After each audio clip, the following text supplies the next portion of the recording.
খবরদার, বিশ্বাসী বলে যারা দাবি করে তারা কখনো অন্যের পিছু লাগতে পারে। খেয়াল রাখবেন, কেউ যদি পিছু লেগে থাকে ও আজীবন পিছেই থাকবে। পিছু লাগা মানে কি? ও সামনে না আমি সামনে? কথা বোঝে নাই বোধহয়। কেউ যদি আমার পিছু লাগে, ও সামনে না আমি সামনে? আমি সামনেই থাকবো, ও পিছনেই থাকবে। কথা বুঝতে পেরেছেন? খবরদার, পিছু লাগবো না কারো। কারো পিছু লাগলে আমি পিছনে পড়ে যাবো। খবরদার, বিশ্বাসী বলে যারা দাবি করে তারা কখনো অন্যের পিছু লাগতে পারে। খেয়াল রাখবেন, কেউ যদি পিছু লেগে থাকে ও আজীবন পিছেই থাকবে। পিছু লাগা মানে কি? ও সামনে না আমি সামনে? কথা বোঝে নাই বোধহয়। কেউ যদি আমার পিছু লাগে, ও সামনে না আমি সামনে? আমি সামনেই থাকবো, ও পিছনেই থাকবে।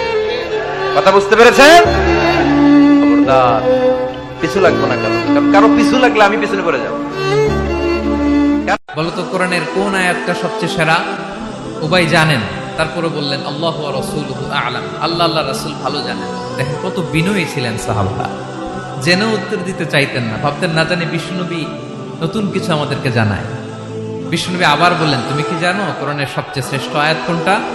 এবার উবাই ভাবলেন এবার আমি উত্তরটা দিয়েই দিই। তিনি বললেন আয়াতুল কুরসি, আল্লাহু লা ইলাহা ইল্লা হুয়াল হাইয়ুল কাইয়্যুম, এটা শ্রেষ্ঠ আয়াত। বিশ্বনবী খুশি হয়ে উবাই ইবনে কাবের বুকে একটা চাপড় মারলেন, এরকম আদরের চাপড় দিয়ে বললেন লিয়াহনিকাল ইলমু ইয়া আবুল মুনজির, হে আবুল মুনজির, জ্ঞান এবং প্রজ্ঞা তোমার জন্য মোবারক হোক, তুমি ঠিক বলেছো। সুবহানাল্লাহ পড়ে।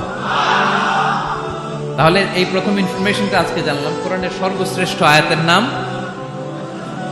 সবাই বলবেন একসাথে, কোরআনের সর্বশ্রেষ্ঠ আয়াতের নাম কোন সূরায়?